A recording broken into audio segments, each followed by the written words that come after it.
Once upon a time, there lived a black cat. The old woman who cared for her called her my lovely daughter, and she lived a very pampered life. One day, after many years, the black cat realized that she could transform herself into a human. "Mistress, I have now truly become your daughter," she said. But the old woman did not move. And so, the black cat chased the sparkling lights that flowed out from the old woman's body, across the sea and across the mountains. Wandering and roaming all alone, she strayed into a place inhabited by other monsters like her. It was a foreign land, the demon realm. Hello everyone, welcome back to my channel. So today we're going to be talking about The Splendid Work of a Monster Maid by Yugata Tanabe. And before we even get into the review part of this video, I just want to talk about the cover art of this book. And I think it's really, really gorgeous. I love it so much. I love all the colors.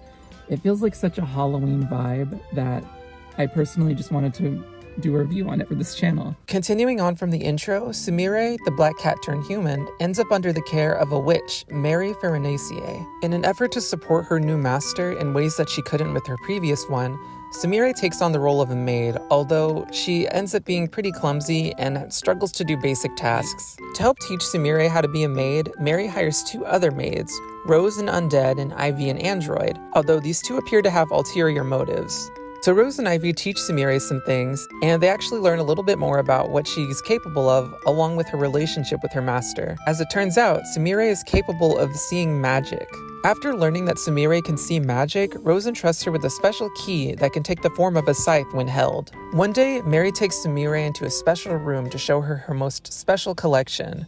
And as it turns out, Mary has had maids in the past that she's kept with her forever by freezing them. Just as she's about to free Sumire, Rose and Ivy jump in to save the day. To their surprise, however, Sumire actually protects Mary, telling them that there has to be some kind of misunderstanding here. Using this opportunity, Mary takes Sumire hostage and threatens to hurt her if the two girls try to jump in. Just as all hope seems lost, Rose tells Sumire to use the key that she gave her earlier. Sumire grabs the key and it turns into a scythe, just as Rose said it would. Sumire swings the scythe at Mary and ends up stealing away her magic.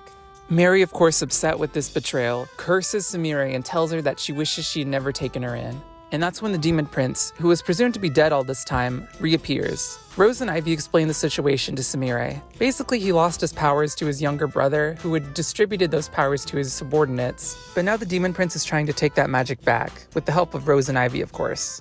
Sumire joins the group, and thus begins her new life with her new family. But yeah, that's pretty much the plot of The Splendid Work of a Monster Maid. I definitely recommend this manga. Honestly, it actually turned out a lot better than I was expecting. I wasn't really sure what to expect at first. I think initially I assumed it was going to be more of an isekai type of story since Sumire technically is from a different land other than the demon realm. I thought there was going to be more about her not really fitting in and being a fish out of water, but that's not really the case. She kind of fits right in since she's a nekomata. Now, the plot of the story, I don't think it's anything super original or something you probably haven't seen before, but it's still good for what it is, I'd say. Now, plot-wise, we obviously don't know a whole lot of details about the story surrounding the demon prince, Rose and Ivy, and their relationship with the current demon king. But the premise itself, I think, sets up for interesting stories, I'd say, because every chapter after the first chapter follows a similar formula where the girls visit a client to help them out with their maid services, but then they end up stealing their magic after doing some searching. Of course, we do get some character moments here and there, but each chapter pretty much follows the same formula, which I actually enjoy. Personally, I like episodic adventures kind of like that, where there's not necessarily a long-running plot or each chapter leads into the next. It's kind of just standalone adventures. I think that's fun. Now, to talk a bit about the characters, like I said, we don't know a whole lot about the girls. We know, of course, Sumire's backstory, but even then, we don't know much about the person that originally raised her. But with that being said, the characters are all very likable. They all have a good relationship. No one's really mean. The closest we have to mean is the demon prince, and even he is actually really, I wouldn't say he's necessarily kind. However, he's extremely patient with everybody, and he never really he's not mean to the girls. The closest we have to him getting getting upset with the girls is just being annoyed by Ivy's antics. And Ivy is, with her personality, it makes sense.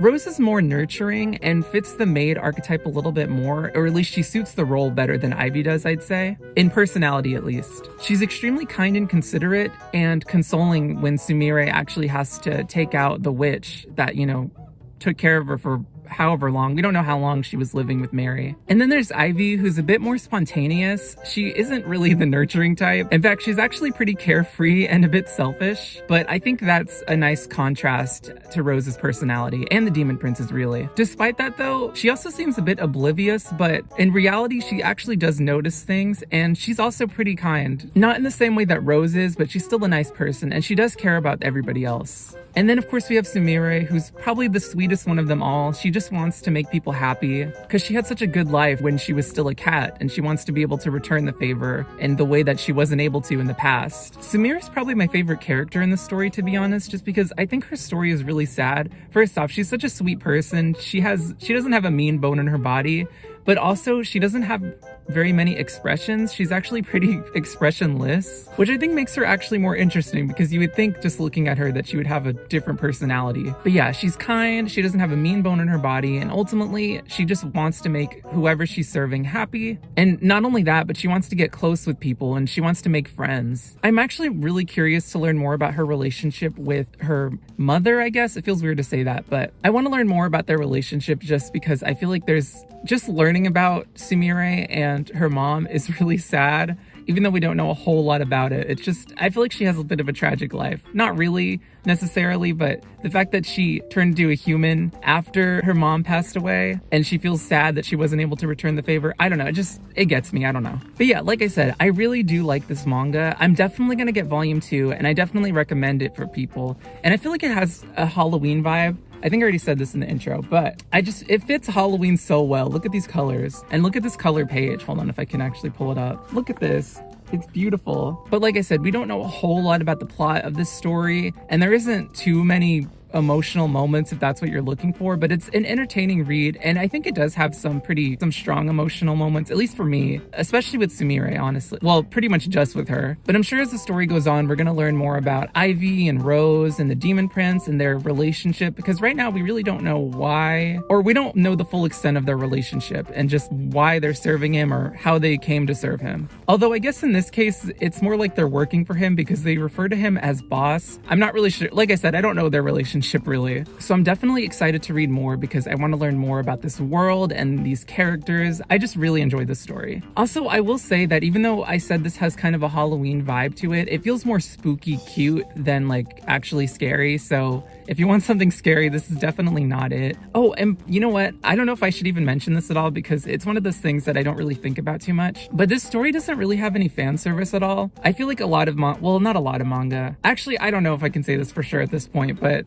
if you're expecting this to have any fan service or you don't really enjoy any kind of fan service and you would rather just avoid it, this story doesn't have any, at least not in this volume. So I think I lean a little bit more negative towards fan service because sometimes it just gets really creepy. If it's totally not weird or anything at all, then I don't really care that much.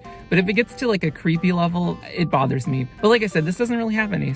But I guess that's it for this video. I don't want to give away too many details on the volume because I don't want to just spoil the whole thing. Not that there's really any plot details to spoil, but I don't want to ruin any of the adventures that you might want to read about. So definitely check this out. I'm definitely getting volume 2, and I guess that's it for this review. Thank you guys for watching.